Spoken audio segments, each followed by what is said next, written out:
see more like engagement on social media platforms. I think that they're such a great medium because they're so accessible to so many different types of people. A lot of times, like, you know, if you're from a group, depending on like what your income status is, like you can't necessarily go to all the events, or you don't even feel comfortable because you don't really know these people, or they don't look like you. And so sometimes I believe that like social media, and I believe internet really kind of helps level the playing field with a lot of people, and get people comfortable so that they can show up in these spaces. They feel more comfortable when they show up in these spaces.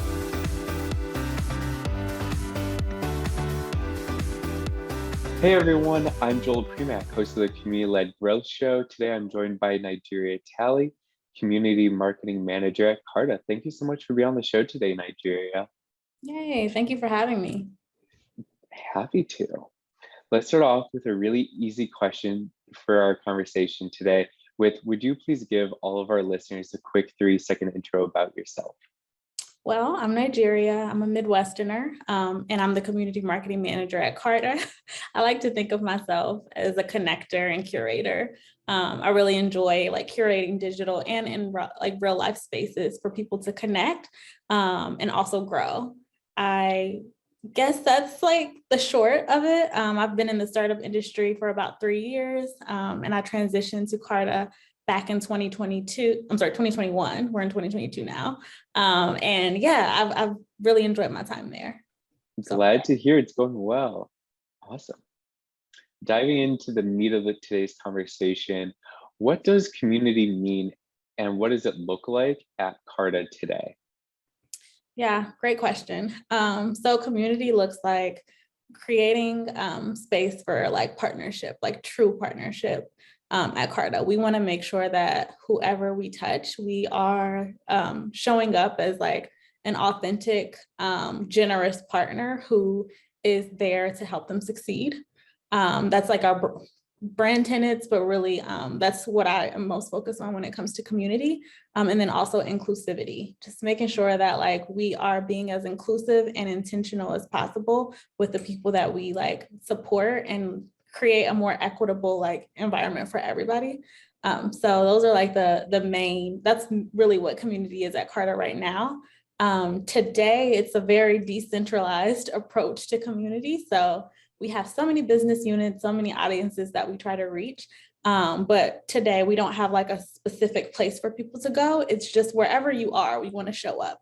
So if you are on Twitter, if you are at network events, if you are just, you know, wherever, like we want to make sure that we are with where you are, and we're letting you know that we're available to be your partner. What are some examples that you guys have done to show up where people are outside of social channels and events? Because I think that that's a really interesting point of that can take so many, for lack of a better word, kind of shapes, if that makes sense. Yeah, so I mean, sponsorships are really important. I'm working on a couple projects that I can't discuss right now yet, but I really am excited to be doing some work with some organizations and building some like programs that will impact the greater good. Awesome. Can't wait to see those. Now I'm like intrigued. I'm like, do we get a sneak peek? Can we have you back in like 6 months to get like a progress update on them? I'm like, maybe. But yeah, those are like the ways that I think about showing up where people are. I don't want to reinvent the wheel. There's so many spaces where people already are like connecting and doing this work. It's just kind of figuring out how we can amplify that, and just, you know, be a part. Like I said, partnership is huge. So anytime we can jump in, and if it's money or time or resources, human capital, like we want to make sure that we are as available and accessible to our ecosystem as possible. I love that idea of just like supporting in any way possible, because I think that really gets to the heart of community. It's like being there for each other, no matter what way it like takes shape. So I love it's different. that. Yeah, it's different for each organization. I think that's like the joy that I have, like the most joy I get from my job is really being able to be like creative and actually listen to what people need instead of just coming in and saying, we're doing this. It's like, okay, so how can we build this together to serve you and then also us as well. Awesome. Well, that's a perfect segue into the next question of what are the main community tenets that you aim to evoke in members? Yeah, that's a great question. So I kind of like touched on this. The first thing is inclusivity. We want to make sure that our platform is accessible and open and yeah, just like welcoming as possible to everybody.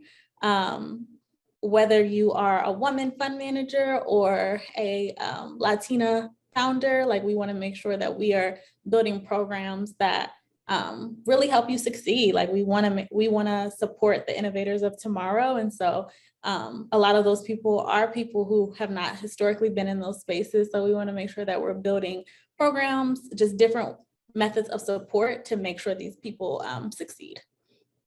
I And love then that. yeah, and then the second one is generosity. I think that is just a major tenet of community if you're doing it right. Like you are generous with your time, with your resources, with the information you share. Something that we're working on at Carta is really making sure that we share the data and insights that we have. We have so much because we have such a big network of people that we support. And so we want to make sure we're getting that information out to the ecosystem so that people can build strategies that make sense and align themselves with whatever they need to in order to reach their goals. And then the last thing is partnership. Like I said, it's community. So we want to make sure that we are doing our part and like showing up in the relationship with whatever organization it is, whatever VC, whatever customer. We want to make sure we're doing everything we can to amplify their mission, to set them up for success, and just actually listen to them. When you're in a relationship, like one of the key things is actually listening. And so that's something that I'm really excited to be able to do and like hold that space here at Carta. That's really cool how you just talked about like three very interesting things. Yet I also think that they kind of come back to the same point around like these are what make up a community anyway.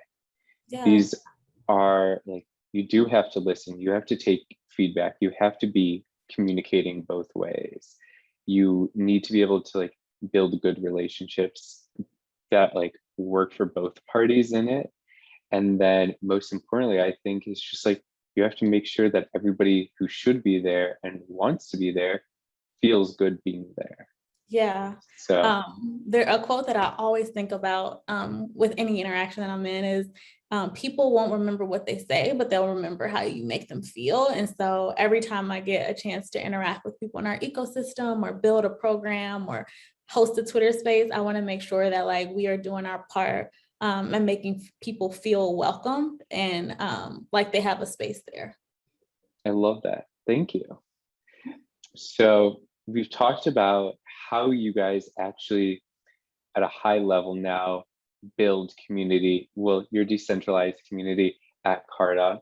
And one of the ways that I've seen and you touched on a little bit is you guys doing activations in specific markets. Mhm. So I wanted to dive into this a little bit around how do you guys go about identifying the specific markets that you do these activations in for your target audience?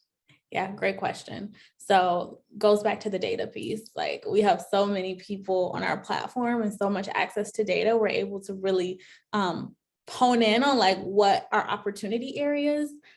For me and for the community and brand teams, we're really trying to get outside of what we know as the typical tech and venture capital ecosystems, which are San Francisco and then New York. We're really trying our best to make sure that we go beyond the coasts and reach people in, the Midwest and reach people in the South. Yes. But reach people in the South, just, in different spaces. Right now we're working on a couple initiatives in Miami because we realize that's a budding hub and we want from what I've heard from the people that I've spoken to there that are fund managers and founders, there's not like a huge community there. And so we're working on like figuring out how we can show up there and how we can be there consistently as a partner. And this fight that we call tech innovation. No, I would definitely say that Miami is a great market to be in, as well as just right up the coast a little bit is Atlanta. Atlanta, I guess. Yeah. That's one of So, our, sorry, I didn't mean to cut you off. oh no, I was just about to say that I think that that would probably be one on your list as well of like non-traditional tech hubs that you guys would be in likely.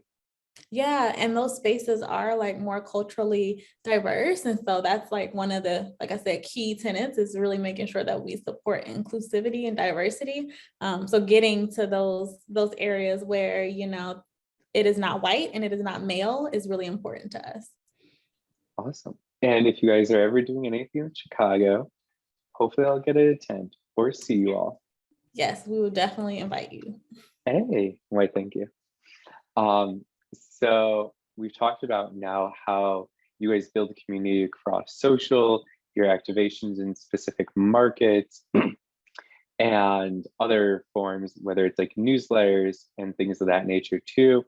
So I'm really curious about how you guys actually measure ROI of your community efforts at Carta, being that it's a decentralized model. You're talking about different data from events and activations and partnerships to social to emails and such.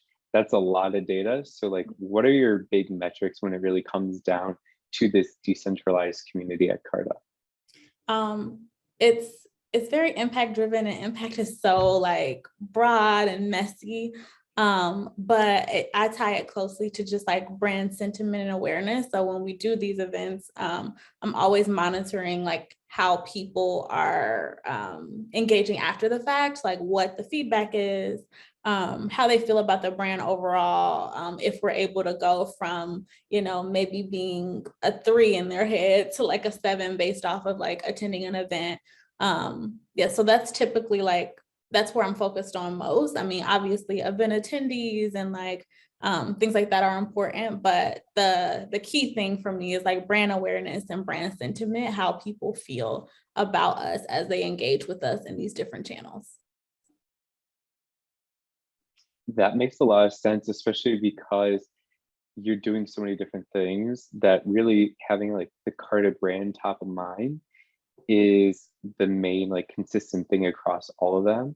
And I love that idea of like, can we move them on the scale of like awareness and education and how they feel about Carta during and kind of throughout this like process of like, oh, you see a LinkedIn post, you tend to Twitter space with Carta, you then see an app like an event or an activation in your city and you're able to attend it. It's a great experience. So like, how do each of those things add up to a positive and like more beneficial in the long run Yeah. sentiment towards Carta? Yeah, I mean, retention obviously is like a huge thing for us. So how are we supporting people that we already have in our ecosystem who are our customers and clients, and then also acquisition? So are we getting people to convert? Are they coming to sales calls? Are they just attending more events and like seeing us as a resource? So we talked about community metrics and how you measure the ROI of community at Carta now, all the different ways that you guys built community at Carta. And now I'm really just curious around like, what are the 3 community trends in B2B SaaS that you're watching for in 2022 and beyond? Ooh, good question. There's so many things going on. I feel like all the buzz right now is Web3. Like I was on a call earlier today and they were mentioning Web3. I'm like, oh my gosh, if I could get a penny every time somebody said Web3 right now, I would be rich. But it That NFT or DAO, or I'm sure, DAO, or yes. crypto. I'm sure those like I 4 hear them all day, every would day. make you a Um, millionaire. Like yes. that. Yes, but I mean, I can't shake it. Like I'm really excited to see what like Web3 looks like. Also just like experimenting with like virtual reality. A lot of different organizations that I follow are starting to go into this model of like, okay, we do have in-person events and we do have like, you know, online events in terms of like a webinar, but we also have like these VR opportunities where you can engage. And so I'm excited to see how that shapes out and like who is actually showing up in those spaces. outside of that, I just want to see more like engagement on social media platforms. I think that they're they're such a great medium because they're so accessible to so many different types of people. A lot of times, like, you know, if you're from a group, depending on like what your income status is, like you can't necessarily go to all the events, or you don't even feel comfortable because you don't really know these people, or they don't look like you. And so sometimes I believe that like social media, and I believe internet really kind of helps level the playing field with a lot of people, and get people comfortable so that they can show up in these spaces. They feel more comfortable when they show up in these spaces moving forward. But I understand that like we live in this world where it's extremely inequitable and like we're all different. So any opportunity where we can like be really intentional about the access we provide, I want to make sure that I'm following that from, you know, other businesses, but I want to make sure Carta is also doing that. And then the last, let me think. I'm excited for in-person events.